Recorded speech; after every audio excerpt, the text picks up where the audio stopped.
โอ้อย่างเยอะฮัลโหลสบายดีพี่น้องสบายดีและสวัสดีเนาะมื้อนี้ก็มาพบกับโบคือเก่ามื้อนี้เฮาสิพา FC ไปอัปเดตราคาค่ำเนาะมื้อนี้เฮาสิเอาค่ำไปขายพี่น้องไปเบิ่งนำกันว่าราคาค่ำเฮาขายมื้อนี้สิได้เท่าใดนี่เนาะเฮาสิเอาค่ำไปขาย2แท่งเนาะแท่งละ1 บาทแท่งละ1 บาทเป็น2 บาทพี่น้องเดี๋ยวไปติดตามเบิ่งนำกันว่าราคาค่ำมื้อนี้สิได้เท่าใดแล้วก็ถ้าไล่เป็นเงินบาทมันจะตกไปอยู่จักหมื่นเนาะพี่น้องเนาะขาย2 บาทเนี่ยเฮาสิได้จักหมื่นเนาะไปติดตามรับชมนำกันมื้อนี้ก็เป็นวันที่13มีนาคม2568เนาะพี่น้องเนาะไปพี่น้องไปติดตามเบิ่งนำกัน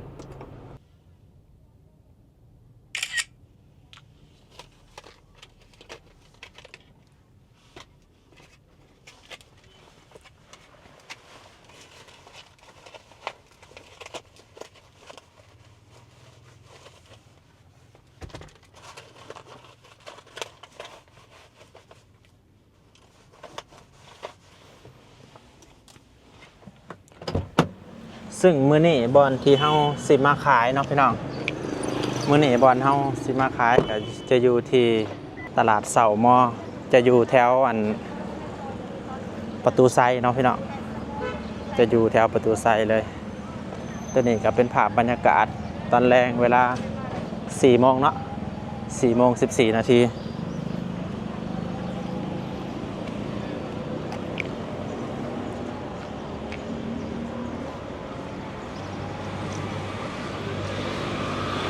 จะเป็นตึกนี้เลยพี่น้อง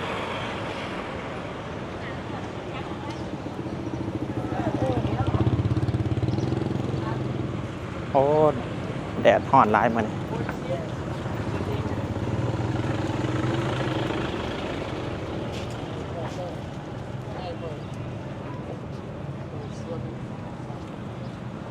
ห่านค่ำน่ะสิอยู่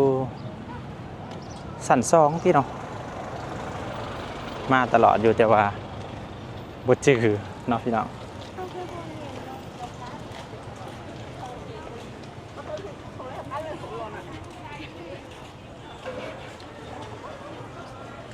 โอแมนหันนี่พี่น้องอยู่เทิง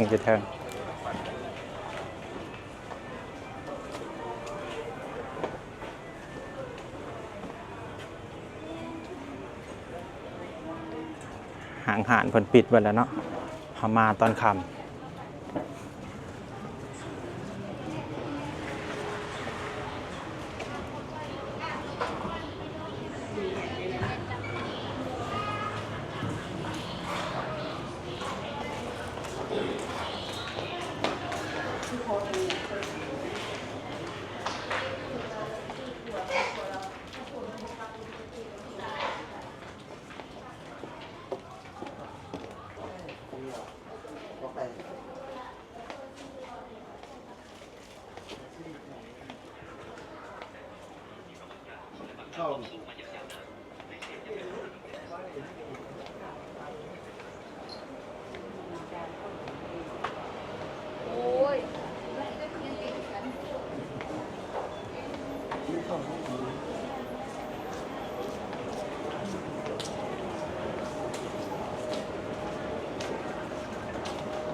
ขึ้นบันไดเลื่อนไปนี่พี่น้อง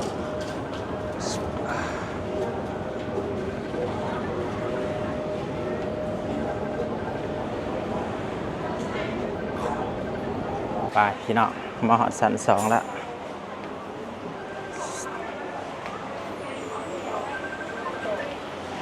ชั้น2ซึ่งห่านที่เราสิมาขายเนี่ยจะเป็นห่านคำภูวงครับพี่น้องจะเป็นห่านคำภูวงโอ้บุคคลมาสื่อลายโอ้อย่างเยอะสบายดีทำมาขายคำ2 แท่งราคาขายคำแท่งเนาะพี่น้องราคาขายคำแท่งจะอยู่ที่30,760,000 กีบราคาคนสื่อคืนจะอยู่ที่ 30 ล้าน230,000เนาะนี่เลยถ่าจากหน่อยพี่น้องเพิ่นกำลังลูกค้าเป็นหลายก็ซื้อไปโดน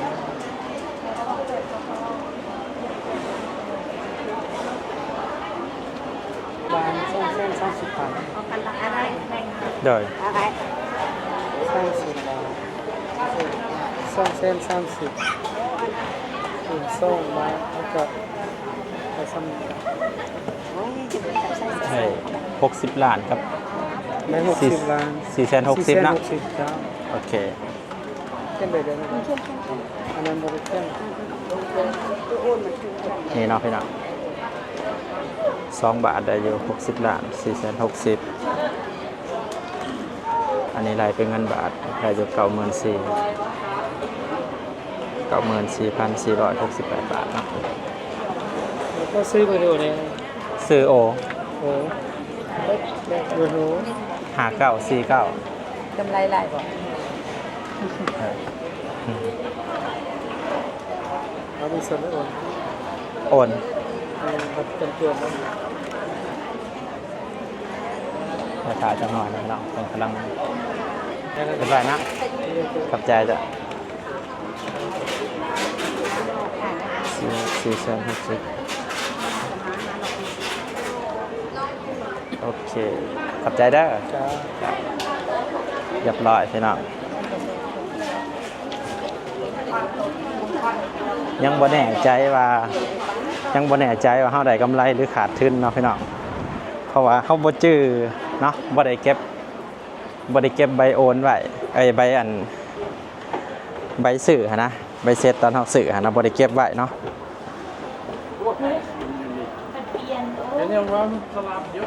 แต่ว่าเท่าที่จื้อคร่าวๆเนาะพี่น้องเท่าที่จื้อคร่าวๆนี่กะว่าได้กำไรอยู่ได้เพราะว่าตอนที่โบอันสื่อตอนนั้นจะอยู่ที่ราคา28 ล้านเนาะก็ได้กำไรแท่งละ2 ล้านมาสื่อ28 ล้านมาขาย30 ล้านก็ได้กำไร2 ล้านต่อ1 บาทเนาะซึ่งในการที่ว่าเฮาขายนี่นะเนาะพี่น้องในการที่ว่าเฮาขายนี่บ่แม่นว่าเฮาเห็นราคาค่ำขึ้นแล้วเฮาสิขายเนาะพี่น้องเพราะว่าในโลกการเงินนี่เฮาก็เข้าใจอยู่ว่าค่ำที่ขึ้นน่ะบ่แม่นราคาค่ำที่ขึ้นเนาะแต่เป็นการเงินเฟ้อเนาะเป็นเงินที่เฟ้อความหมายเงินเฟ้อก็คือว่าเฮาต้องหาเงินจำนวนหลายขึ้นเพื่อที่จะมาซื้อค่ำในน้ำหนักซ้ำเก่าเนาะซึ่งที่บ่โอมาขายนี่ก็คือว่ามีแนวจะไปลงทุนเนาะพี่น้องเนาะมีแนวสิไปลงทุนต่อยอดก็เลยได้มาขายนะบ่แม่นว่ามาขายคำเพื่อ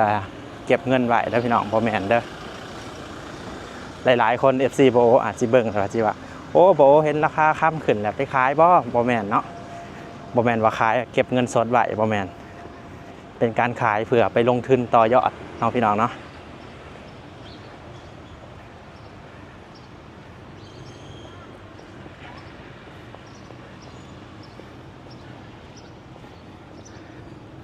อากาศยามมื้อแรงพี่น้อง4 โมงปลายกำลังสิเข้า5 โมงอยู่ที่ตลาดเสาหม้อโอ้ถ้ามายามมื้อเช้านี่บอนจอดบ่ว่างเลยเด้อพี่น้องหาบอนจอดยากเนาะถ้ามายามมื้อเช้านี่คนหลายแฮง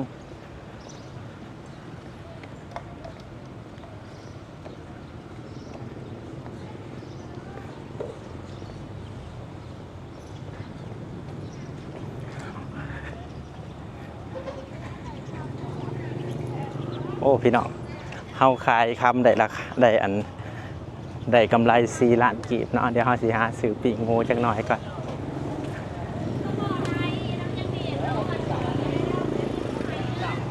ซื้อปีกงูกินจักหน่อยก่อน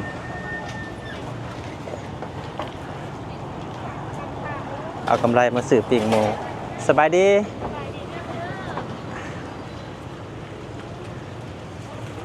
ขายหน้าใดอันตัวนี้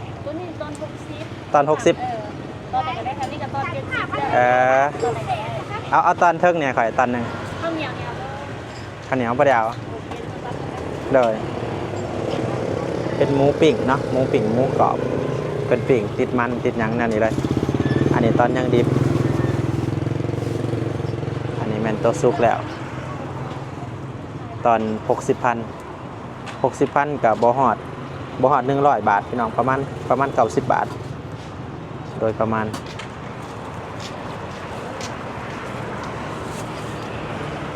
อันนี้อ้วหมูบ่ะ แม่กลัวหมูจะเป็นกลัวส้มกลัวอีสานก็เป็นหมู อืมเป็นตะแสบคือกันไปไกลมากกับมาแวะสื่อแวะซิมได้พี่น้องอยู่ทางเขาบอลจอดรถอยู่ตลาดเสามอแถวร้านจอดรถตึกใหม่เนาะ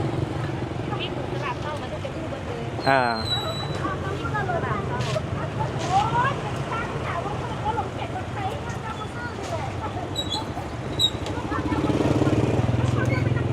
โอนได้ปะโอเค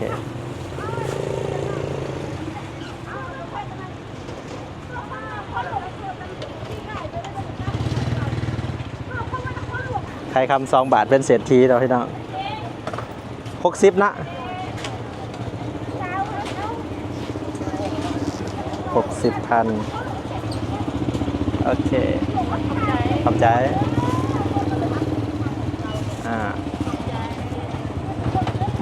ไปพี่น้องฉลอง ฉลองเป็นเศรษฐีเนาะพี่น้องเนาะฉลองเป็นเศรษฐีได้เงิน90,000เท่าไรก่อนไรเป็นเงินบาท94,000โดยประมาณเนาะฉลองกินปิ่งหมู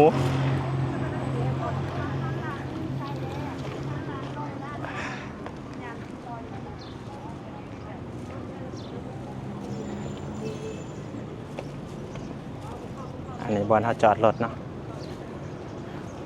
เขาหยันทางในมันโบยบอลจอดก็เลยมาจอดไว้ข้างทางนั่นนี่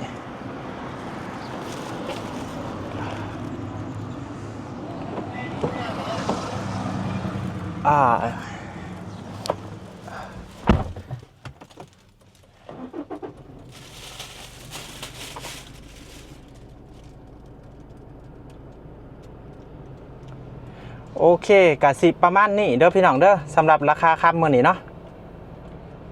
ราคาค่ำมื้อนี้ก็คือยังบ่โอพาไปเบิ่งเนาะ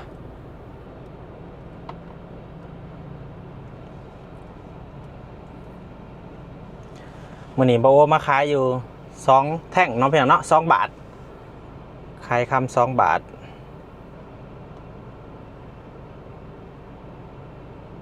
เรทก็คือสิประมาณนี้เนาะพี่น้องเนาะขายคำ2 บาท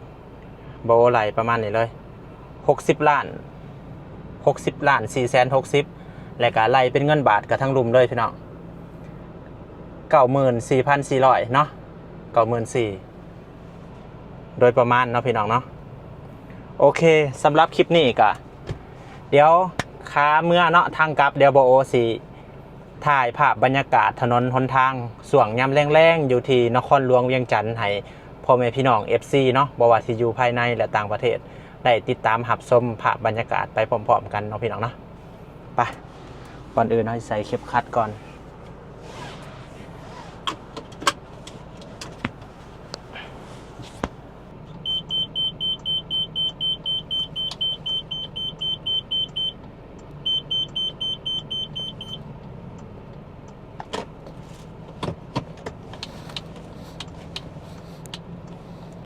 ส่วนไลน์ยังมือแรงนี่รถจากติดเนาะพี่น้อง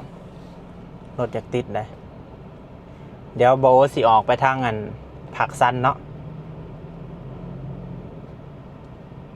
สิออกไปทางอันผักซันทางอันเวียงจันทน์เซ็นเตอร์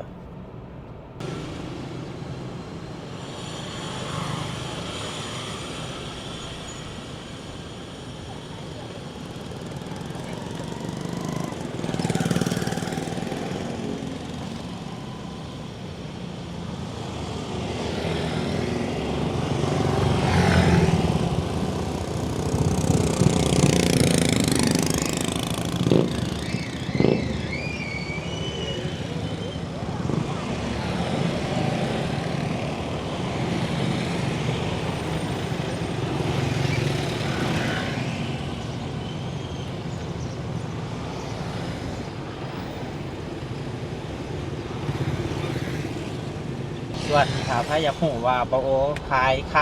ำ2 บาทสิเอาเงินไปเฮ็ดหยังก็ฝากติดตาม EP ต่อไปเนาะพี่น้องเนาะแต่ว่าตอนนี้เบาโอเพิ่นสินอนบ่รับแล้วเนาะได้เป็นเศรษฐีละเอาเนาะสำหรับคลิปนี้เบาโอก็สิขออนุญาต